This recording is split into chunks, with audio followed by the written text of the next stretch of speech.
मेरे प्यारे साथियों, आप सभी को प्यार भरा राधे राधे।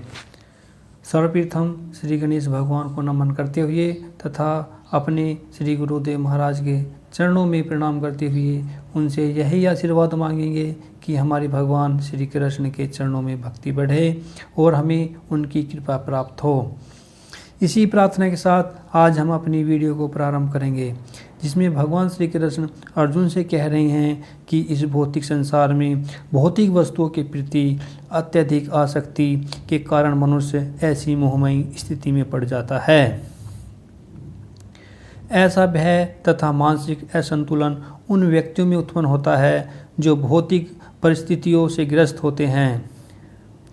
जब मनुष्य को अपनी आशाओं में केवल निराशा दिखती है तो वह यह सोचता है कि मैं यहाँ क्यों हूँ। प्रत्येक प्राणी अपने में तथा अपने स्वार्थ में रुचि रखता है, किसी की भी परमात्मा में रुचि नहीं होती। कृष्ण की इच्छा से अर्जुन अपने स्वार्थ के प्रति अज्ञानता दिखा रहा है। मनुष्य का वास्तविक स्वार्थ तो भगवान श्री कृष्ण की भक्ति ही है। बुद्धिजीवी उसे भूल जाते हैं, इसलिए उसे भौतिक कष्ट उठाने पड़ते हैं। अर्जुन ने सोचा कि उसकी विजय केवल उसके सुख का कारण बन सकती है। यह जाने बिना कि मनुष्य का स्वार्थ कृष्ण में ही है, सारे बुद्ध जीव शारीरिक संबंधों के प्रति यह सोचकर आकर्षित होते हैं कि वे ऐसी परिस्थितियों में प्रसन्न रहेंगे। ऐसी देहात्म बुद्धि के कारण वे भौतिक सुख के कारणों को भी भूल जाते हैं। कहा जाता है कि दो प्रकार के मनुष्य परम शक्तिशाली तथा ज्वालमान सूर्य मंडल में प्रवेश करने के योग्य होते हैं।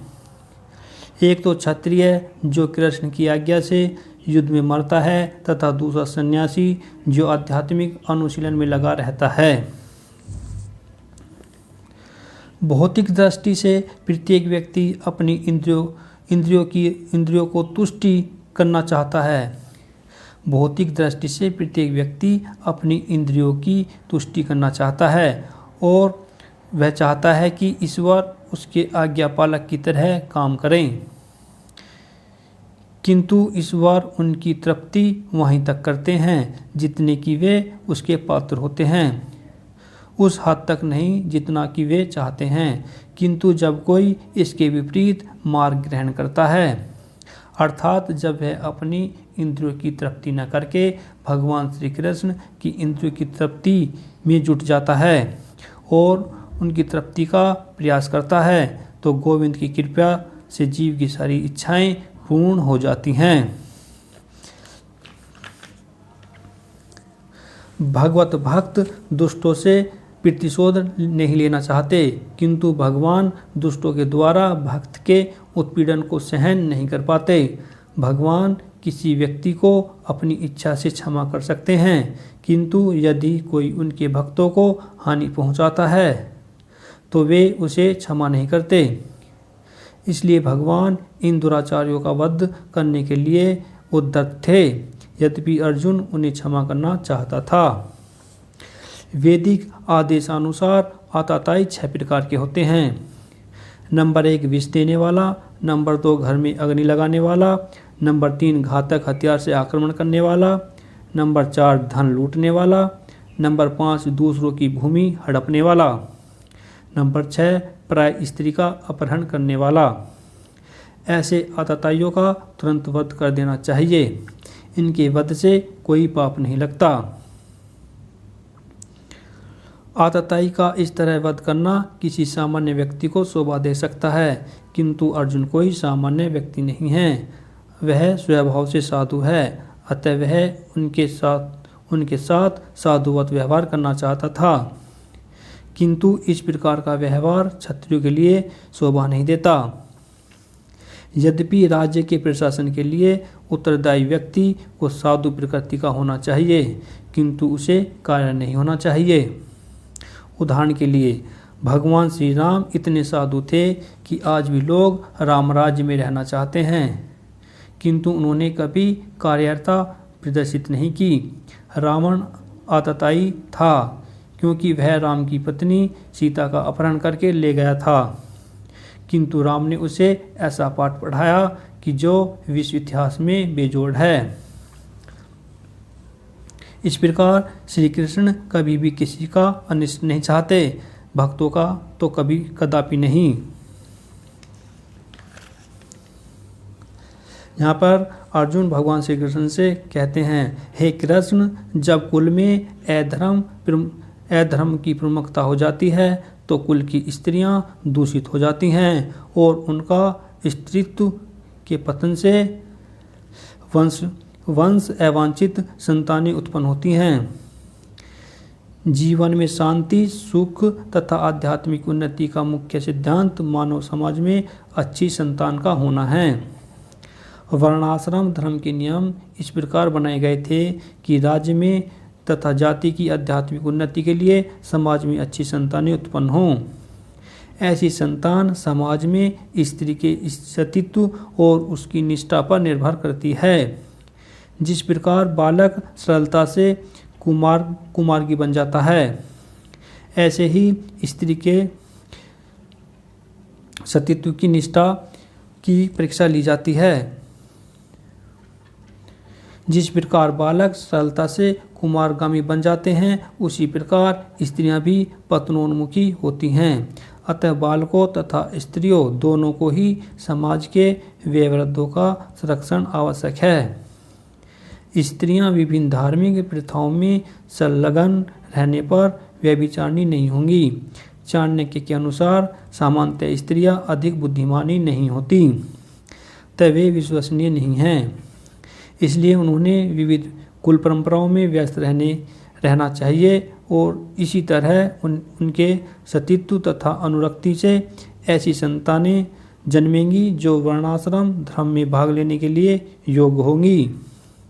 ऐसे वर्णाश्रम धर्म के विनाश से ही स्वाभाविक है।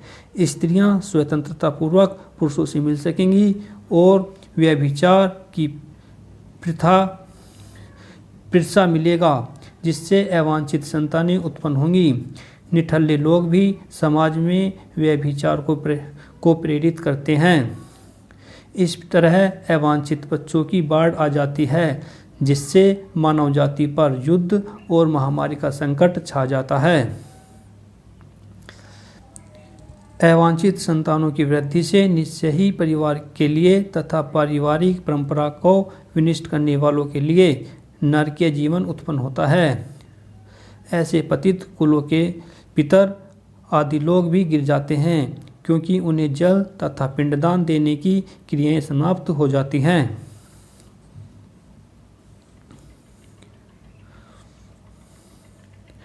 सकाम क्रम के विधि विधानों के अनुसार कुल के पितरों को समय समय पर जल तथा पिंडदान दिया जाना चाहिए।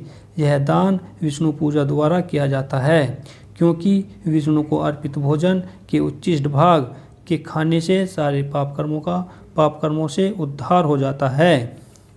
कभी कभी पितरगण विविध प्रकार के पाप कर्मों से ग्रस्त हो सकते हैं और कभी कभी उनमें से जो कुछ स्थूल शरीर प्राप्त न कर सकने के कारण उन्हें प्रेतों के रूप में सूक्ष्म शरीर धारण करने के लिए बाध्य होना पड़ता है।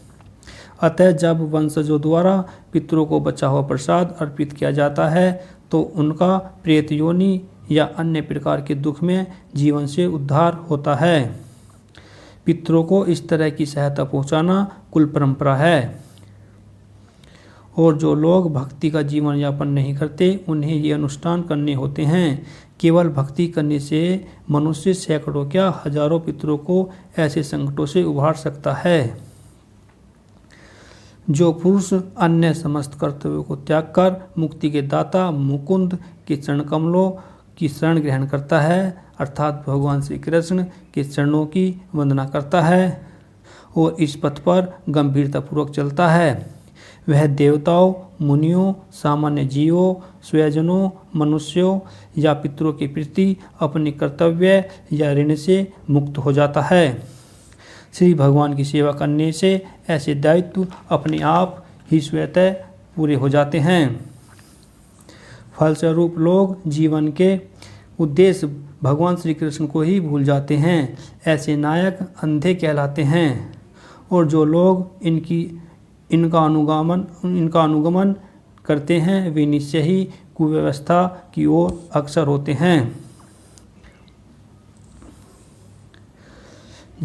अर्जुन ने भगवान श्री कृष्ण से कहा कि अपने निजी अनुभवी आचार्यों से, जिन्होंने पहले से ही ज्ञान प्राप्त कर रखा है, उन्हीं की सहायता के बिना कोई भी वास्तविक ज्ञान तक नहीं पहुंच सकता।